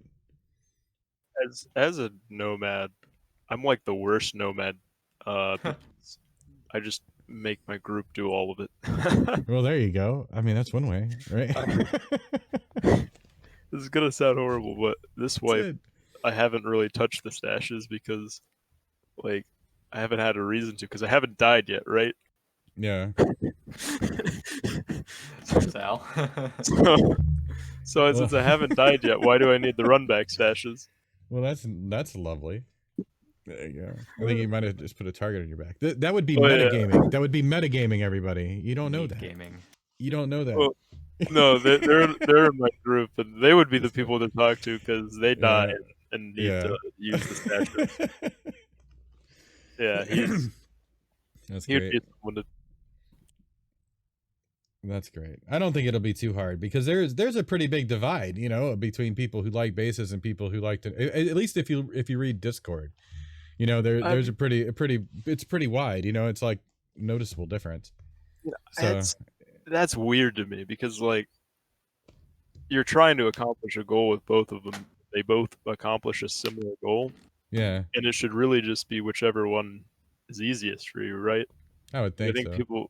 people kind of get like attached to either of them, and like Yeah. having notably played both, like I've been nomad for more than a month now, loving it. Yeah. But I also built like 50 gates last wipe Yeah. Right. for a base, so There you like go. I think it's just a means to an end, and like neither should really technically be your roleplay because at the end of the day it's DayZ mechanics, and Yeah. like having DayZ mechanics like I'm not saying it's like the worst idea to like have as your roleplay, but like I think there's like bigger things you can aspire to, like have some more ideas beyond that. Like I don't think I'm a baser or I am a nomad is a like a role play. I think that's a play style. Play styles are cool, and like accepting all play styles is Right. good, but I don't think a play style necessarily just means this is a role play. No, Yeah. not by itself, but it could definitely be a tool. It can be a tool for Yeah. sure, but it doesn't stand on its own. You have to do something with it, right? Well, if you look at it that way, it's kind of the way PvP should be more of on the server, you know. But that's one thing that I do like about the all playstyles thing, because even if people aren't like, if somebody just comes into KOS people and they're not role playing, at least I can take it in a role play way. You know what I mean? So I'll still role play. They'll still KOS. I'll still role play. One And we should all be happy. But one thing like PvP isn't a role play either. Like, and being good at PvP isn't necessarily a role play because you can be Right. fantastic at PvP and play a character who isn't. Right? Mhm. Frog, one of the old leaders of Rise, played with the dugout and played with the Steroid Overlook as like not Frog. And like though everybody knows and fears Frog because you give him a shotgun, he'll wipe the map, right? They aren't like no one's like in a meeting like asking Tom, "Hey Tom, like can you go eliminate these people for me?" Like it doesn't work, right? Right. And then like some people role play as if they're these, absolute tactical like PvP gods, but that's obviously not the case. Right. They're not that skilled. They don't have the skills to That, back up the role play. right, like, and that's totally fine. Yeah. 'Cause that's role play. It's not like Yeah. playstyle could be totally different from role play. Exactly right. That's a great distinction to make. Book was originally a baser. Yeah. Yeah, Well, the first dash I placed was so bad. I'll tell you right now, one of the things that that I do enjoy about having an alt is that I plan to have them be more going around and meeting more groups and more people and whatnot than my original character. So I'll probably be using stashes a lot more. It'll give me an opportunity to play all different play styles that aren't in my comfort zone, and so maybe I'll be more comfortable with a more well-rounded DayZ or Doug experience, which is kind of something I would really wish on. That's kind of the point of the gaming workshop, in fact, because originally I had some people who had only ever PvP'd had come to me and asking me questions about RP because they were like, I really don't understand role playing, and so I started talking to them about it. And then I realized, this is probably a lot of people probably, have this experience, because there are plenty of role players who detest PvP because they just don't do it. And they aren't any good at it or whatever. I'm not good at it in DayZ. We play Call of Duty, it'd be different, but no, DayZ, I just haven't done it. This game, it just always seemed like more of a role play tool, even though but then PvP can be role play. I don't know. It's just fun. That's why I love about Doug, because Doug kind of embraces all of that. So one question I had for you guys, it's talking about Doug over the years, is wipes. Like now anybody who's come along in the last few months has experienced a couple of wipes that were only like 3 months apart, or a wipe that was only 3 months apart from the one before that. I don't know how long the one before that was, but I kind of feel like wipes are a good thing in one regard, because it does prevent you from having that sense of permanency, even though we're all, well, I won't say all of us, but I think a lot of us are trying to create something in Doug that's lasting, right? And when we have wipes, it reminds us that everything is temporary. So I guess maybe that's kind of why I don't understand the living in the base thing all the time, because it's like, it's all temporary. And I try to remind myself of that, when bad things happen to me, or alternate plans, are thrust upon me by people or whatever. But how over the years have you seen, have there been more wipes, less wipes? And how do people take it? I understand there's a big difference between the wipe hype mentality this time as opposed to previous wipes, where like people were really going psycho mode, in previous wipes, whereas this wipe wasn't so bad. And furthermore, what would you attest any changes to? This wipe felt really tame, actually. I honestly think this was one of the tamest wipes I've ever played. I ran into a lot of people, and a lot of people just interacted more than anything else. There was no rush to get like code dials or nails, because I feel like a lot of people knew the loot was changing. They knew that like nothing was really going to stay the same, really, and that like they're gonna be able to get their loot later. There wasn't a big rush, because like I know in this most recent patch, like with flags and such too, people really felt like they needed to get their ass in gear to go get all the loot that they could, like ASAP, because it was all going to be sitting behind like 30 gates. Now I think people can just say, well, I can just go raiding later. Like, and even then, raiding doesn't need to be like this big server-wide event where there's a 20-man queue anymore. Mm-hmm. It can be done by one guy. Yeah. That's true. And it doesn't need to be like a full wipeout of people's stuff anymore either. You can really just go in, take what you need, get out. Mm-hmm. Like, raiding is not a message per se. It's a it's definitely a sort of it's more of a I need this, not a I'm doing this because you've angered me in some way, and I'm showing you that in my action. And I think that because of that change being, like, a lot of people being aware of that change, we're better off for it. So it's more survival based. Yeah. See that, and that makes sense, right? It's also like exactly what Logan just said too.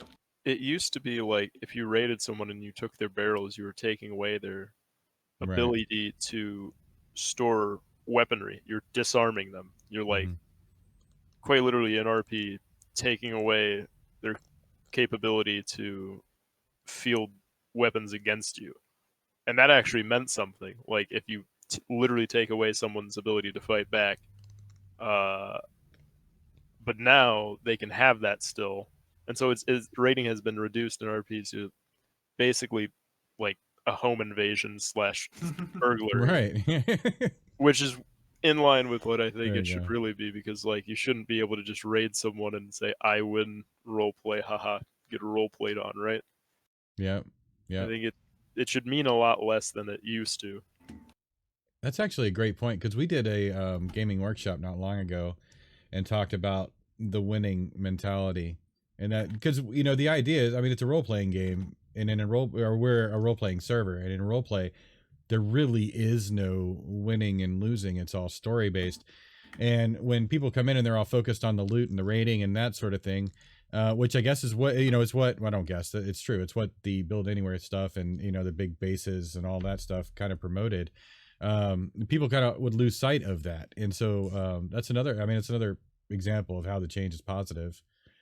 Because yeah, it's true. It's people are get to be less focused on it. The break-ins and whatnot are more survival based.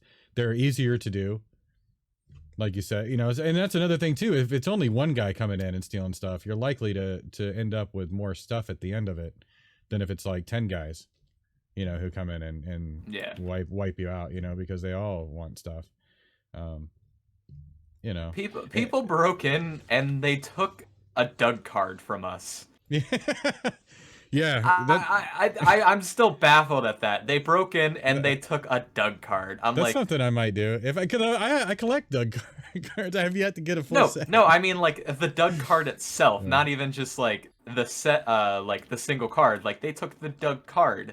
Like I was like, dude, that's the last one we need. That's the last one we need. I'm so mad still. But of all things to take, they took our cassette players or our cassette tapes and the Doug card, and I'm like, well, at least you didn't take anything else, but that's hilarious. That's funny. That's a real, because those are the things I guess you don't expect people to want. Yeah, but really. I like them. I've only gotten one complete pack of cigarettes in the last 6 months. Every time I try, I've only had one. 2.5 on me right now. Yeah, right on. And that's from finding them, right? Not rolling them, right? Yeah, no, yeah. that's See, from you got to find them. You got to find them. A real collector finds his cigarettes. the rest of the Rangers would be like, Matt, we got some cigarettes for you. Now what you need is one of each pack. You're working on that, right? Oh yeah, that sounds good. See, actually. Yeah. I used to I used to separate out my my what's it called, my weed cigarettes from my regular cigarettes, and also any pre-rolled ones I found. Nice. There you go. It's very, very punctual about that. I like how you can put the blue lighter in, or you can put any lighter in with your cigarettes. I really dig that, because when I used to smoke, I quit like 6 years ago in March actually. Yeah, I used to put my keep your lighter in with your cigarettes. It's kind of fun to do it in game now, even though my character doesn't even smoke. Oh no, my character doesn't smoke either. So, because my character's me, and I would not smoke cigarettes, but I was like, it would be funny to go into a trade situation with like a carton of smokes and be like, all right, let's deal. Because in real life, that would matter. Maybe not so much in DayZ, but in a real life, man. As Chip put it yesterday, I like that you're a big collector of random shit like me, Matt. It's fun. It's another dimension. It gives more purpose to the looting after a while. It makes it's a fun looting mini game for me. That's all it is. There you go. Yeah, I agree. I agree with Brett as well, man. Improv shelters are an amazing thing. I like them because, I mean, it's funny when people just tear them down for whatever, but it's so helpful because they're easy to make. Anybody can make storage without nails or anything, because all you need are sticks.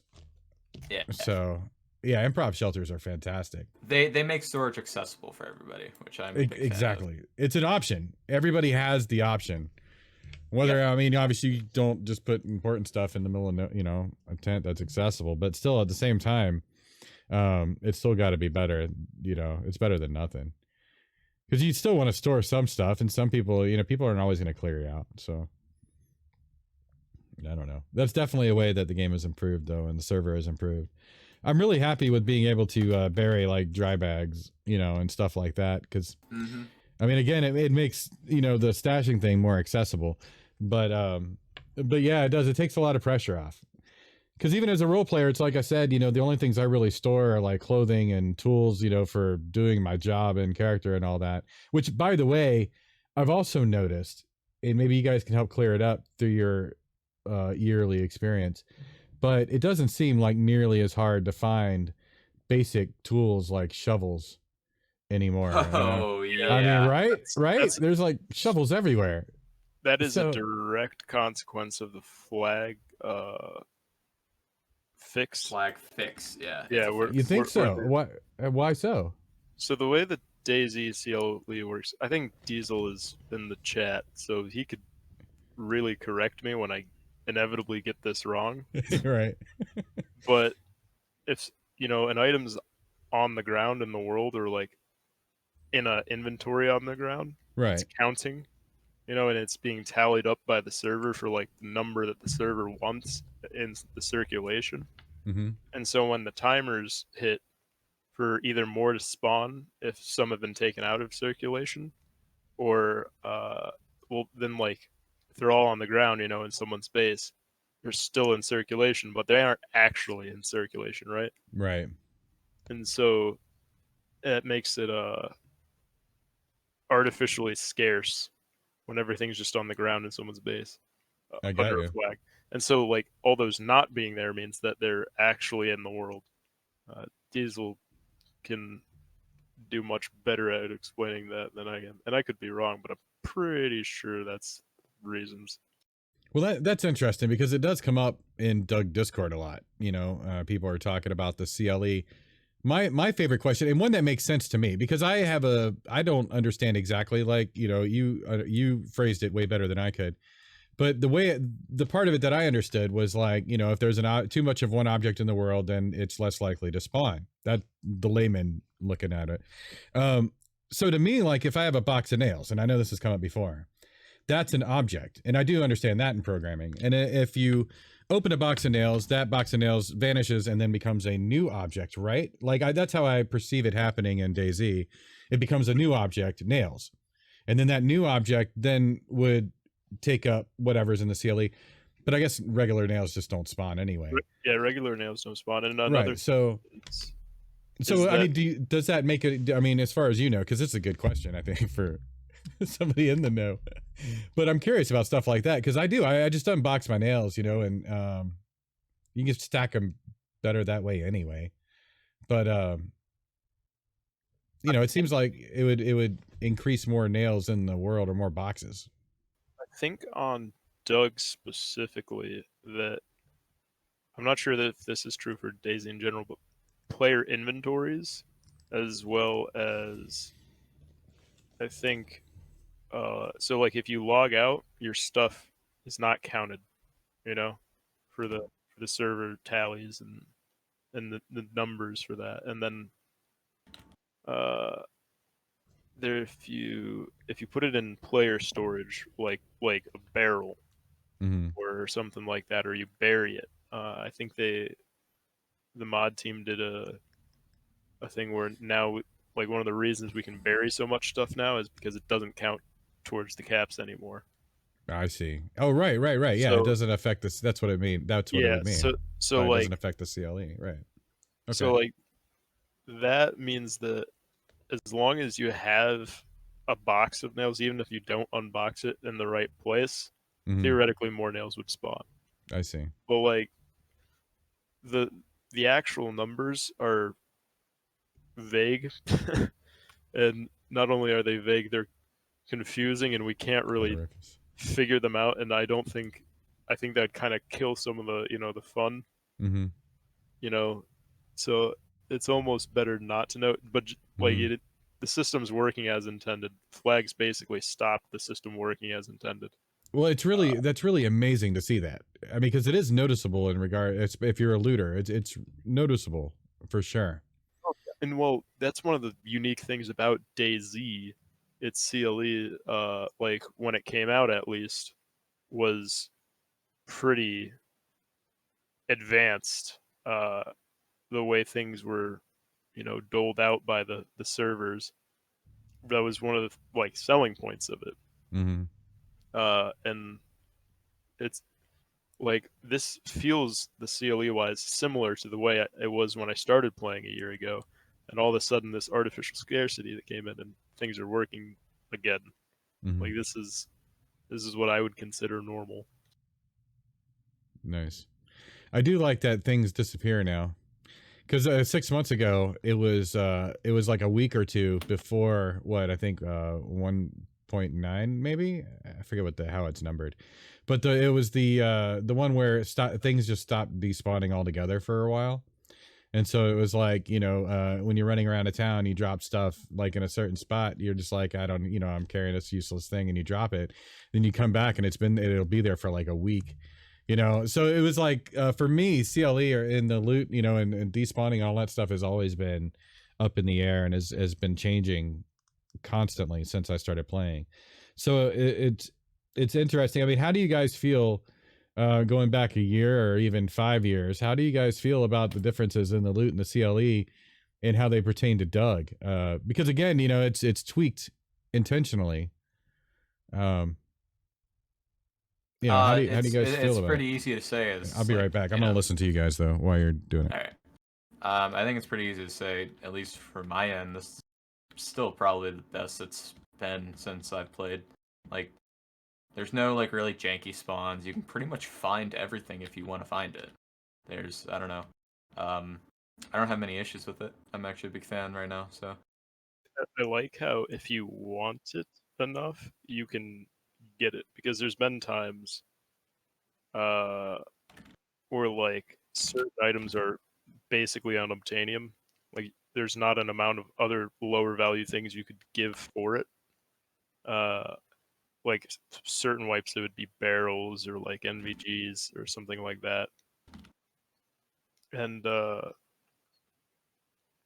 like it doesn't feel like that currently. It feels like if I really wanted something and I played long enough to trade for it or loot for it, it's possible to get, which is good, because it means that like if there's anything in particular that I just set my heart on, I can have a goal that's realistic. Because there were times where like some things you just were never gonna have. like a shovel. Yeah, like Yeah.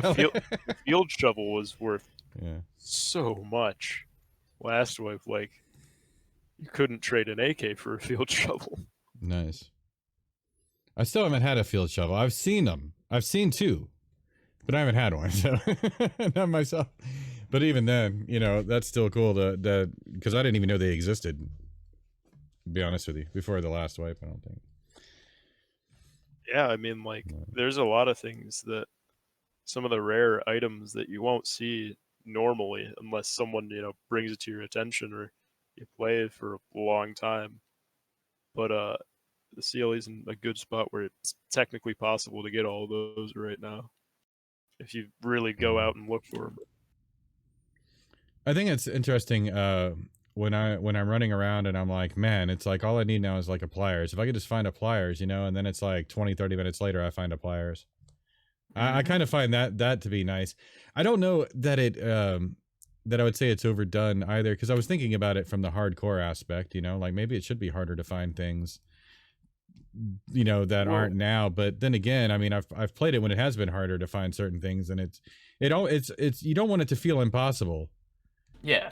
And we're talking about, at least from my point of view, I'm talking about basic things that you find. You guys would be talking more about like specific weapons and tactical advantage type things. So there'd be a different perspective there as well. But yeah, for me, it I don't feel like it's impossible to survive, but I don't feel like it's too easy yet either. I mean, for like me at least, like, and well, for the release of hardcore, like this is as hardcore as hardcore ever was, except for the notable time that flags were introduced. So like I think people might have gotten used to flags making things harder and therefore thinking, oh, it's easy now, but it really is as hard as it was at a minimum. And like I don't think there's just loot turned up for some reason. I think that they just remove flags, right? Right. Oh yeah, I see what you're saying, but So, because I was lucky because I came around right before flags. You know, it was the iteration before flags, so it wasn't. I experienced life before flags, and then flags, and again, there, like I said, there were times when it was actually annoying. You know, campfires were like lasting forever. I mean, that's that's obnoxious. Um, but so losing the flags really wasn't too big of a problem for me personally. But I could understand it if you were really relying on that ground stash. well, having flags fixed at the same time as Build Anywhere was removed See, was great yeah, because it fixed the problem with like you don't need a base as much if you just don't want to have one yeah, for various reasons because you'll naturally find more things and can loot up easier because like you needed a head start on looting up when you could get it previously because everything was so capped out. yeah. I kind of feel like because my experience again with wipe was a little different this time. It was not nearly as bad as other previous times, but I was getting KOS for my stuff, and it was like it was. I knew it was that way because if somebody comes up and one hits you with a shovel, one taps you with a shovel, and you're out, they can just steal your stuff and leave you. But when they wait a second and then they decided to finish you off, what I'm saying? That's wipe hype. And so for me, it was like, well, it kind of sucked because it just seemed like it was that way. But I guess a lot of people, not everybody, saw it the same way. Not everybody experienced it or knew what the changes were going to allude to yet. It's kind of how I'd look to it. So I'm actually kind of interested almost to see what difference the next wipe, what differences there'll be in attitude on the next wipe. Because it sounds like everybody in general is pretty pleased with the changes, and the staff is noticing that they're pleased with the changes, so it's likely to stay. So it'll be interesting to see, yeah, if like because everybody will be on the same page by then. I mean, we all kind of understand how it works now, so it'd be kind of neat to see how it goes. A lot of the changes have been like a long time coming. Like improvised shelters are another reason why this wipe was tamer than previous wipes because you don't have to grind for barrels as much, and the like stash changes that happened before the patch were a factor in it because some people were just not even bothering going for barrels and stuff like that. It is a long time coming, and I think it's starting to get to the point where wipe hype will be so significantly less than it used to be. Like it'll almost be unrecognizable. Things will be business as usual much faster.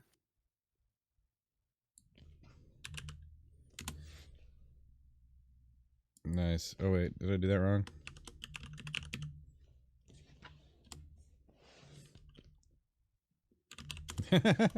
There we go.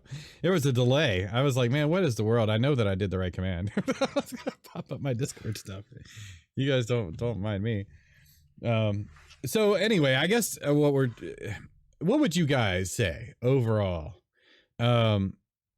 I think I already know the answer to this question. Usually I know the answers to the questions I ask anyway, but what would you guys say is the overriding factor of Doug's success? The thing that has more than anything you would attribute to and would say is the thing that Doug needs to continue to nurture?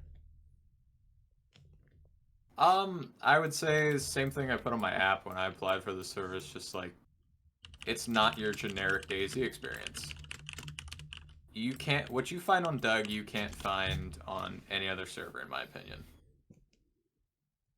Like, it's straight up. Like, the experience you get is so much more different than, like, what I would find on any other DayZ server.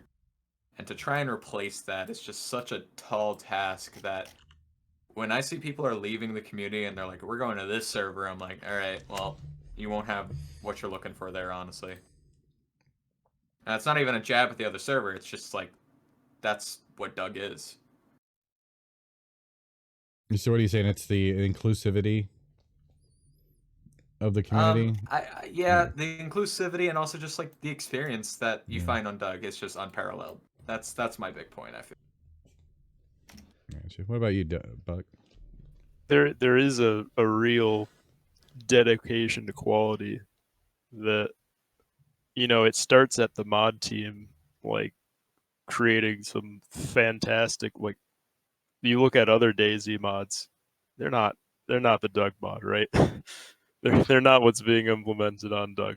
It's just the fact that Doug's standards are incredibly high, and then that kind of filters down to staff having high standards. Well, the rest of staff, where they, you know, hold themselves to pretty high standards and are, you know, setting that example for the community, and then the rest of the community is setting themselves, you know, high standards in their interactions with other people out of character and their interactions with other people on the server. And then when people see that and they join, they want to be a part of that, and they hold themselves to a higher standard. And eventually, you know, we all start out kind of on Doug, maybe not exactly at the community standard, but ideally we all get there eventually, and it integrates people really well eventually. People will just continue to look for something better than the game we play, because we play DayZ, which is a garbage, horrible game. Yeah, it came out To like, say the least, right? like 2012 or something, right? Like it's old. It's not good. I don't think most people on Doug, I would imagine, wouldn't play DayZ if they got banned from Doug. They just wouldn't play DayZ because it's DayZ, right? Like, it's not Doug. Doug's basically a different game, and that quality is what separates it. That's awesome. Well, guys, it's about 4:00, so I guess we're gonna wrap it up. Is there anything closing that you guys would like to say? Not from my end, no, not really. Yeah, you like the way things are headed, and I'm satisfied, to say the least. Yep. Fantastic. What about you, Buck? I'm good. Yeah. I've got that cautiously optimistic approach. I'm happy with it, you know, generally everything, and whatever. I mean, you know, it's interesting to me to see the changes. Like I said, it's a long-time gamer, so it's like seeing a community that survived and thrived for so long, and still is engaging people and bringing people in. To me, is something interesting just to watch, you know, and to be a part of. And I'm very honored to be a part of it and to have been welcomed, as Buck said earlier, by a very welcoming community. You know, it's just wonderful, man. I love the community, and I would say that, you know, from my point of view, being here like 6 months, the community is everything here, and the attitude that people have generally. I mean, we get on each other's nerves sometimes, again, like family would, and you know, we don't always say the right things, and you know, sometimes we get real intense with our gameplay and whatnot, but at the end of the day, it's like, it's the overall level of maturity and the fact that we all have the same general overriding goal of, you know, having a community that thrives and is all getting along. You know, the personal feels aspect of it. Oddly enough, I love that about Doug. I like that all three of us have something a little different. It's all kind of the same, but different perspective wise when it comes to it. And I kind of feel that it's that way across the board, you know. Like, if we could ask, you know, 3 completely different people, they'll probably all have 3 completely different things to say about what makes Doug so successful. So anyway, all right, guys. Well, again, that's it. Thanks for stopping in. Next week, we're going to have Harry Churches, and we're going to be talking about playing the good guy and all the challenges involved with that. That's going to be next week here on the Gaming Workshop, 2 p.m. Eastern. Thank you very much for the follow, Matt. And with that, guys, we're going to do some outro and get out of here. I hope you guys have a fantastic week, man. You guys have a great time. Thanks for coming in, guys. Matt, Buck. Thank you for having me on. Appreciate it. Really appreciate you guys. Later, everybody.